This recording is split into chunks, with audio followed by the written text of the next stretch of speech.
ಯಾಕಂತ ಹೇಳಿದ್ರೆ ಯಾಕೆ? ಅರಸ ಎಷ್ಟು ಅಕ್ಷರ? 3 ಅಕ್ಷರ. ಅಗಸ ಎಷ್ಟು ಅಕ್ಷರ? 3 ಅಕ್ಷರ. ಮತ್ತೆ ನಾಮದಲ್ಲಿ ನಾವು ಸರಿಸಮಾನರಾಗಲಿಲ್ವಾ? ಹೌದಲ್ಲ. ಅರಸರು ಊಟ ಮಾಡೋದು ಏನು? ಮೃಷ್ಟಾನ್ನ ಭೋಜನ. ಚಿತ್ರಾನ್ನ ಭೋಜನ. ಹೌದಾ? ಹೌದು.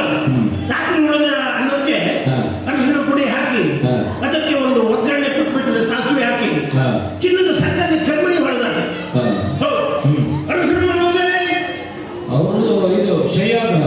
ನಾನು ಸರಿಯಾಗಲ್ಲ. ಹೌದಾ? ಈಗ ಕಂಸ ಮಹಾರಾಜರ ಬಟ್ಟೆ ಅವರು ನಮ್ಮನ್ನ ಕಾಯ್ತಾ ಇರ್ತಾರೆ. ನಮ್ದೊಂದು 2 ಬಟ್ಟೆ ತೊಳ್ಕೊಡ್ತೇನೆ.